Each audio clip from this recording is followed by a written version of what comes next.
Story 1. The Scarred Man in the Ceiling Fan.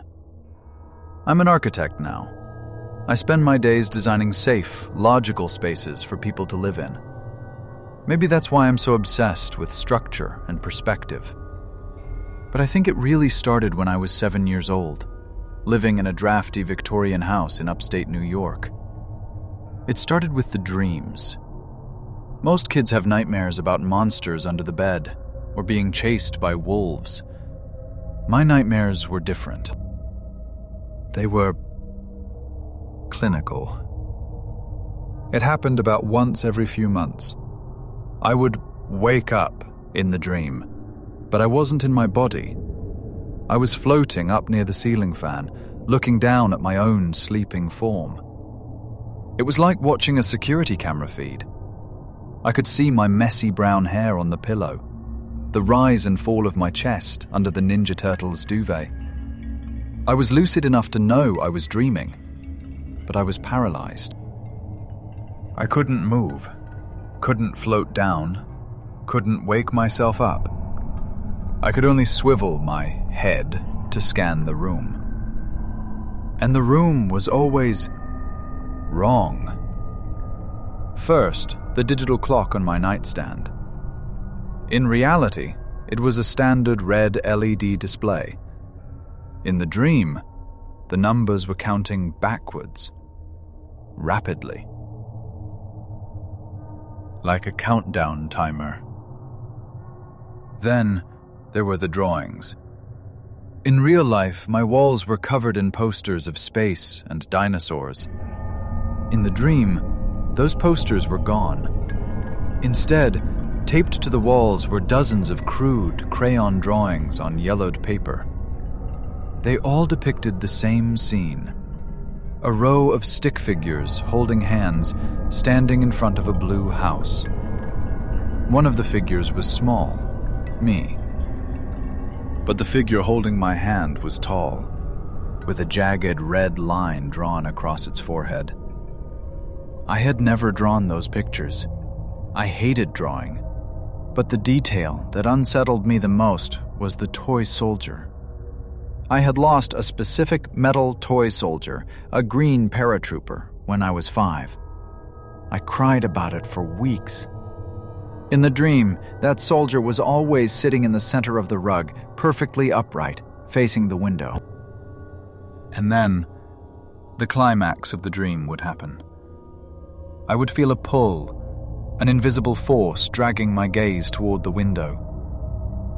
Outside, pressed against the glass, was a man. He was pale, with graying hair and deep-set eyes. But the most terrifying detail was the scar. A thick, jagged pink scar running from his left temple down to his eyebrow. He wouldn't scream. He wouldn't bang on the glass. He would just scratch. Scritch, scritch, scritch. His fingernails would drag down the pane, leaving greasy streaks. He looked desperate, like he was trying to pry the window open with his bare hands. That's when I would wake up, drenched in sweat, heart hammering. I told my parents, of course. My mom gave me the usual, "It's just an overactive imagination" speech. My dad checked the window locks and installed a nightlight. It helped for a while, but the dreams kept coming, like clockwork, every 3 months. Then, when I was 10, the pattern broke. I had the dream again. Same perspective from the ceiling fan, same backward clock, same crayon drawings. But this time, the window wasn't closed. It was open. Wide open. The curtains were billowing in a freezing wind, and the man wasn't outside scratching. He was inside. He was standing right next to my bed, looking down at my sleeping body. He wasn't moving. He was just breathing. I could see the condensation of his breath in the cold air. I tried to scream in the dream, but I had no mouth. I woke up screaming for real. My dad burst into the room with a baseball bat. I was hysterical, pointing at the window. It was closed and locked, just like always. But the room was freezing cold. That was the night everything changed. My dad didn't dismiss me. He looked at my mom, and I saw a look pass between them. It wasn't confusion. It was guilt. A week later, they sat me down at the kitchen table. "Son," my dad started, his voice heavy, "we need to tell you about someone. A man named Arthur." Arthur wasn't a stranger. He was my dad's older brother, my uncle. They told me that Arthur had lived with us when I was a baby. He adored me. He used to rock me to sleep, draw pictures with me, buy me toys. But Arthur was sick. He had severe schizophrenia, complicated by a traumatic brain injury he suffered in a car accident years before I was born. An accident that left him with a massive scar on his forehead. When I was 3, Arthur had an episode. He became convinced that the house was going to burn down and tried to save me by taking me out of my crib in the middle of the night and running into the woods. My dad caught him just in time. They had to institutionalize him. For my safety, they cut all contact. They erased him from my life, took down the photos, threw away his gifts. They wanted me to forget he ever existed.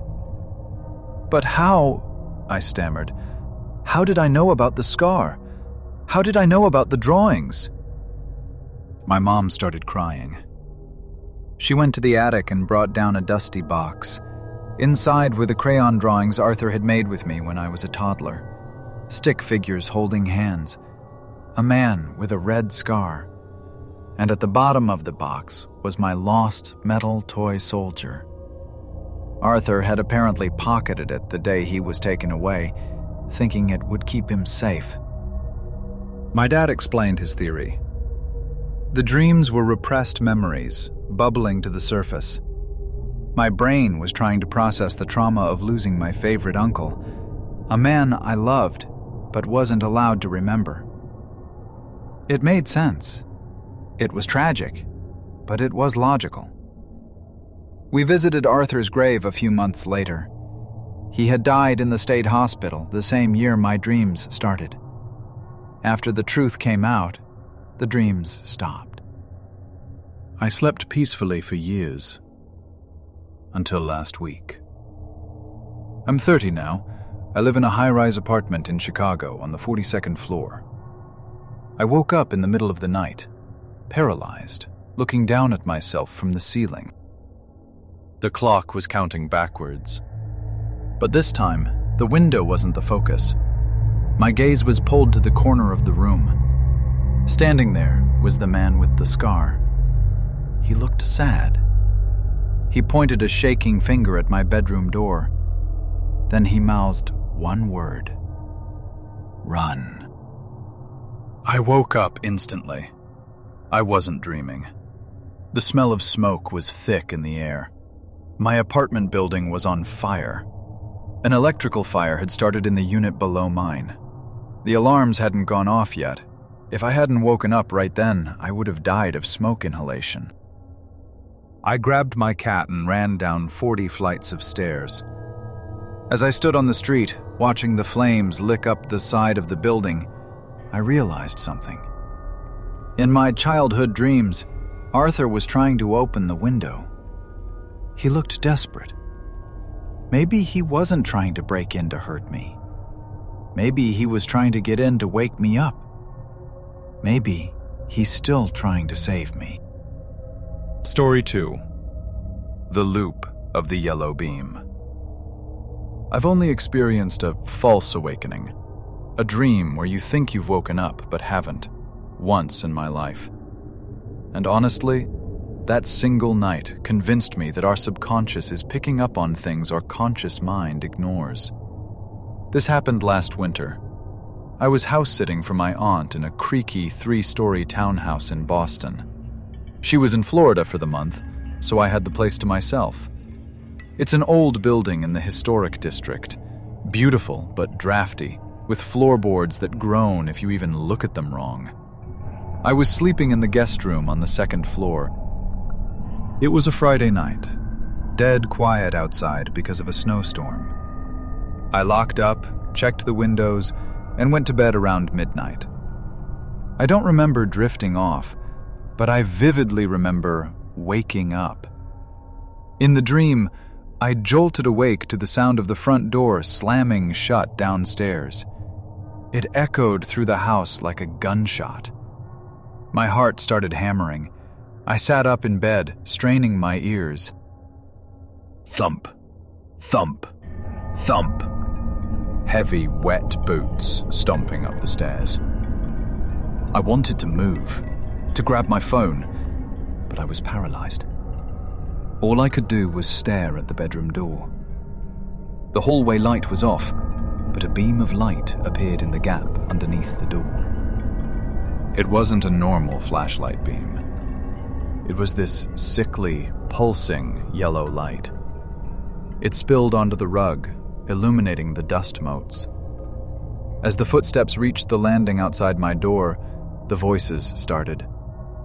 It wasn't the intruders talking, it was a chorus. A dozen different whispers overlapping each other, coming from that strip of yellow light. They were saying the most vile, personal things. Things I had never written down. They whispered about my failure in med school. They mocked the way I broke up with my ex. They repeated a secret I had told my best friend 6 years ago in confidence. It felt like my own insecurities were being weaponized and broadcasted through a radio. In the dream, I finally broke the paralysis. I screamed, "Shut up!" and threw the covers off. I charged at the door and ripped it open, ready to fight. But there was no hallway, just a black, freezing void.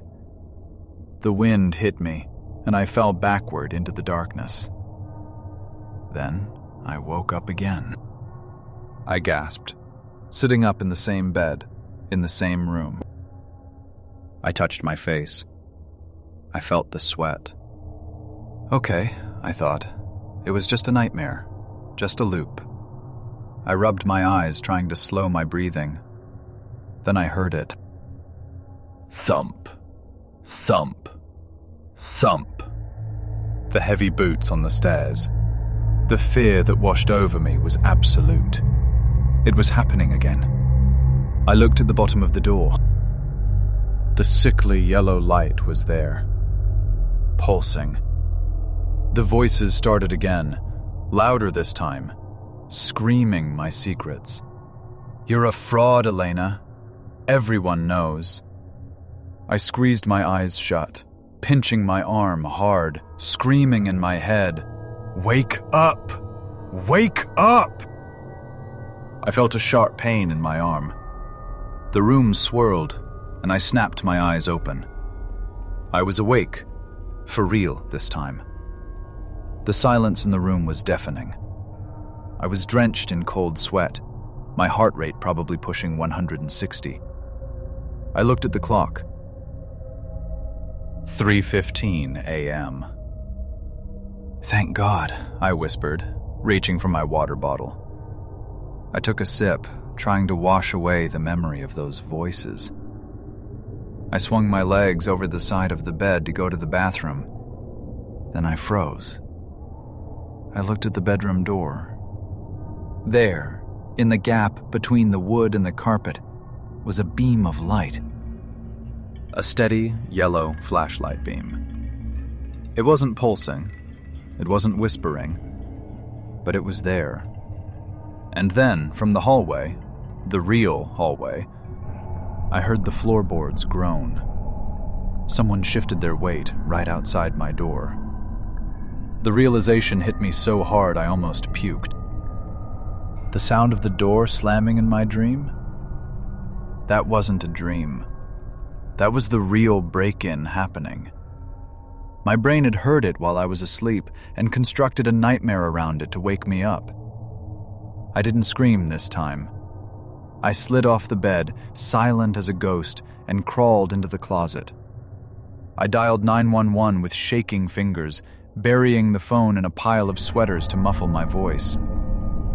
I stayed in that closet for 10 minutes, watching that yellow beam of light flick back and forth under the bedroom door. The handle jiggled once. Locked. Whoever was out there hesitated. I held my breath until my lungs burned. Then I heard sirens wailing in the distance. The yellow light disappeared instantly. I heard thundering footsteps running down the stairs, followed by the crash of the back door being kicked open. The police caught them 2 blocks away. It was 2 guys who had been hitting houses in the neighborhood during the storm. When the police searched the house, they found a muddy boot print right outside my bedroom door. They asked me how I knew they were there if I was asleep. I told them I heard a noise. I didn't tell them about the dream loop. But here's the thing that bothers me. The police showed me the evidence they confiscated from the guys. One of them had a heavy-duty yellow flashlight. But the voices, the secrets, the intruders were strangers.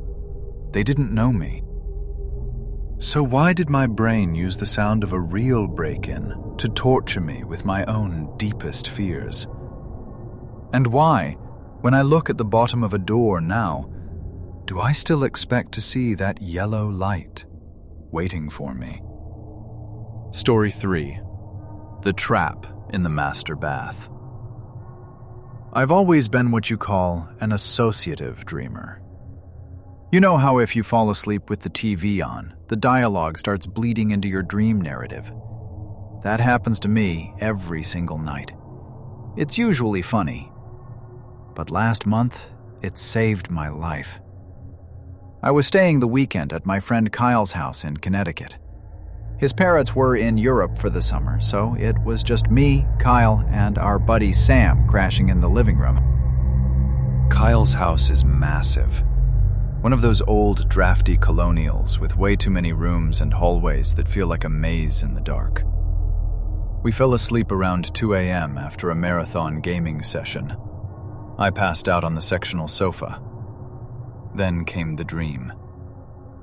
I was trapped in a submarine. I could hear the hull groaning under the pressure of the ocean. Suddenly, a pipe burst.